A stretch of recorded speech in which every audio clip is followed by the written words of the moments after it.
It's some of the things expats wish they knew before moving to the Philippines. Hey everybody, welcome back to the Matthew and Carlene channel. Today we're going over unique challenges you might face as a passport bro, whether you're the first type or the second type. Anyways, let's get into it. I understand a lot of guys, they want to come to the Philippines. You've been watching me, you've been watching someone else, and you've gotten a lot of information, a lot of sound information, a lot of great information. You said, or you may see how I'm living, or even how someone else is living, or you've been here before, right? You visited, you may have visited for that special someone, and you said, I think I want to go there, right? You see the way it is. Maybe you see a building like that, or you see a beautiful island you want to move to, or you want to move to your Philippines province. There's so many reasons guys want to come here, but so that's why today I want to get into things many expats or things expats wish they knew before moving to the Philippines. I understand relocating to the Philippines, it can be exciting, yet overwhelming for many expats. I mean, you got the beauty of the country, the warm, hospitable people, unique natural charm. I completely hear what this bro is saying. What this guy is saying, I completely hear it. Me, the reason why I decided to become a passport bro and give myself a go from overseas, well, I'll be honest with you, I just couldn't stand being here in the West. I just couldn't stand being hated for being born a boy. I mean, if Western women, as a direct result of the feminist movement, hate men so much, okay, fine. You do you, but you are technically in no real position to be complaining if men choose to replace you with women from overseas. You're technically in no position to complain about that. I mean, the Philippines offers a lifestyle unlike anywhere else. However, there are numerous challenges and surprises the expats often encounter. Now, I'm going to delve deep into those because there's many expats that wish they had known before moving to the Philippines. So I'll offer those practical tips and insights guys wish they knew. So first, I'm going to get into the true cost of living.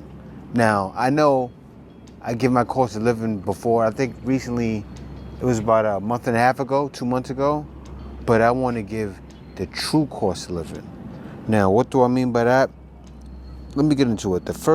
One of the first things that attracts expats to the Philippines is the reputation they hear, right? Affordable place to live. This is true in many cases, but the cost of living, it depends heavily on your location and lifestyle, right? So I say mostly lifestyle, because don't get me wrong, like living in Manila may be a teensy, I shouldn't use words like that, but I'm using it. It's a little bit more expensive, not much compared to the islands. Urban versus rural living. I mean, living in a larger city or a smaller city can be very budget friendly with affordable housing. I say the difference in price may be around $3,000 to $4,000. Does it matter? Will it break the bank? No, it won't. But one of those things you'll find is the hidden costs, right? Now, some of those hidden costs are electricity. I'll give an example. The electricity here in the Philippines, expensive. I remember living in New York, right? Before I moved here, I lived in the countryside of New York, not the city. I lived 3 hours away from the city in the countryside, and the electricity is cheaper than it is in the city, but it was comparable. My bro, completely understand. I completely understand where you're coming from. I also think it's a good idea to tell people the reason why behind this, because it is a good reason. When I was visiting Carlene, one thing I was surprised by is that in the Philippines, because I consider them I kind of consider them a second world country, not a third world country, but still, they have things called rolling blackouts, even in big city areas like Iloilo, that can make the electricity price go up. Imported goods, definitely. I was surprised when I was trying to send Carlene even the lowest price of gifts. Got news for you. You buy here and ship it over there, makes the price go up. And also, when you're with your girl, you're Filipina, and you're going around like shopping for things, you will occasionally come across situations where the vendors will try to up the prices a bit. Because hey, you're the fat rich foreigner. Fortunately, me and Carly came up with a trick. You let your Filipina shop on your behalf after she passes the ultimate trust test, vendor prices go down the majority of the time. They really do. The Philippines is comparable to what my electric was. I know it's crazy, right? But it is. It was comparable. So yes, the electric could be sort of high, and also things that will be high is like imported goods, and a lot of times these are hidden costs, right? To a guy that's never been here. But so if you get imported goods, imported food and products, they're through the roof. Like, think about the inflation that's happening in the West. If you're getting those imported goods, because of inflation, it drove those prices of those same imported goods sky high, through the roof. And I've seen it. Like, say if you get a Lay's bag of chips, which I don't eat anymore, I'm happy about that. But if you get a Lay's bag of chips, it may cost a lot. But not a Lay's bag of chips. I say, for instance, anything coming out of the West. Lay's does come from the West, but they also make that over here. Like, they have a warehouse in Thailand, so that won't cost you that much. But certain things that come from there, it's gonna cost a lot. Is understanding the healthcare system. Now, healthcare is critical. It's a critical consideration for expats. The Philippine healthcare system is divided into public and private sectors. Now, public hospitals are affordable but overcrowded and underfunded. Now, if you get into an emergency in the Philippines, do not, I repeat, do not go to a public hospital. You definitely want to go somewhere where you're going to get the right care too. Now, a lot of the public hospitals, you'll find mostly Filipinos there, right? Because they have the Philippine insurance. My bro, I completely agree with you. Completely agree. Fortunately, though, if you're doing the second type of Passport Bro route, which is what me and Carlene are doing, well, good news. You are technically, if you ever decide to move on from being a second type Passport Bro and move back to the Philippines with your Filipina, after you build a house there with combined American income, or if you just want to retire over there, good news, you are technically already married into a family that knows how to navigate all of that stuff very successfully. You honestly got are. Without, by the way, breaking the bank. That's another benefit to being a secondary type of Passport Bro. Very good benefit. So you definitely want to make sure you go to the private sector. So when you come here, research which hospitals are private and go to those. There'll be a little bit more, and that'll be something that you won't regret. You'll be happy that you know that information, because if there's an emergency, say, I'm not saying this is gonna happen to you, but say you get a heart attack or something like that, you wanna know where to go. So make sure you go to the right hospital, because going to the right place, it'll really mean life or death, And I just wanna give a shout out. I'm gonna give a RIP to Every Man Has a Story, who recently just passed. And I thought about it just now when I talked about that. The reasons why you should go to private. I have a story myself. I remember RIP also to another person that I know. It's my wife's father, right? He passed because he went to a public hospital, and they didn't have everything needed. Also, you won't get seen right away. So, say for instance, if you need to go to the emergency room, right? It'll be overcrowded. So there'll be tons of people there in your way, and you won't get the help needed in a timely fashion. And it happened to my wife's father. It's a matter of life and death, depending on which hospital you go to. So I feel that's very important.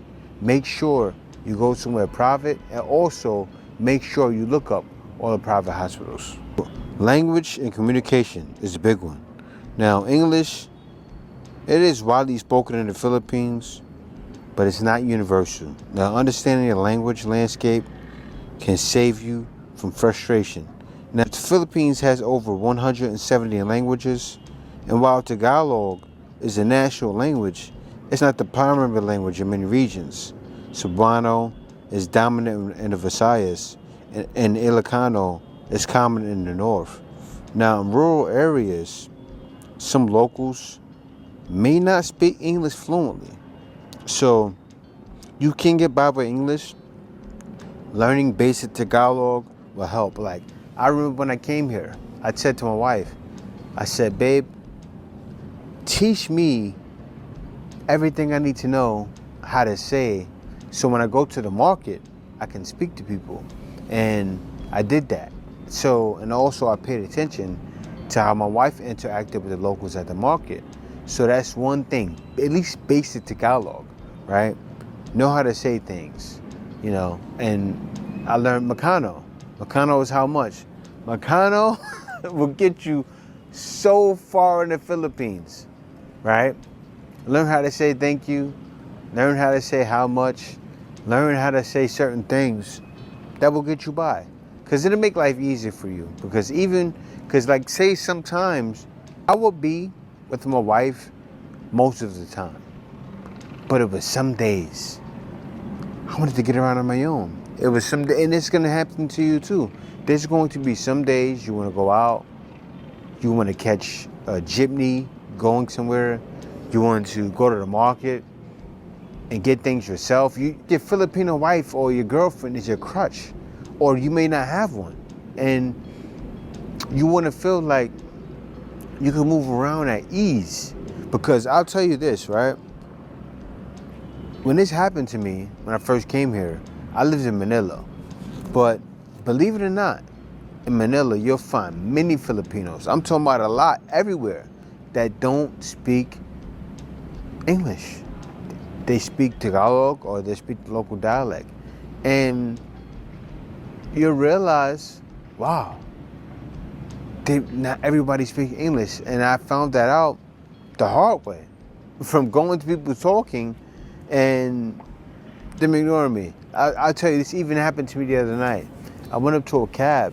I'm trying to catch a cab home, and the cab passed me by and pointed to the other guy that was Filipino and said, for him to get the cab, right? And this is during Christmas. But I actually speak the language, so I started talking a little bit, but it didn't work out. But anyway, still, for situations like that, you definitely want to know certain things going here. How much? That'll make your life a lot easier. Also, dealing with government agencies in the Philippines can be challenging due to inefficiencies and red tape. Now, tourist visas are easy to obtain, but need frequent renewals. Long-term visas. Okay, everybody, this is really good information you should all know. Yeah, visa paperwork, doesn't matter which country you're doing it with, it's very complex legal paperwork. Sorry, guys outside. It's very complex legal paperwork. There are so many things in that paperwork that you can misinterpret, that even if it's just an honest to God mistake, it can still halt the process of the visa and the immigration stuff for a real long time. Play it smart. Hire somebody who knows how to read that, who's trained to know how to read that and help you fill it out. Whether it be a lawyer, a paralegal, or even just another agency. It will definitely be worth the money to do that. It definitely will be. Like the special resident retirees visa involve a lot of paperwork. Now, starting a business can be cumbersome due to restrictions on foreign ownership and the need for various permits. Now, someone that's an agent at the immigration office, not immigration, what's that called? When you do your visa, make sure you find someone at the office that can go for you. This is what I mean. You don't have to go into the office.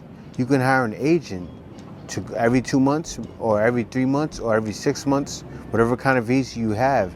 You can have an agent go there for you on your behalf and process that information for you.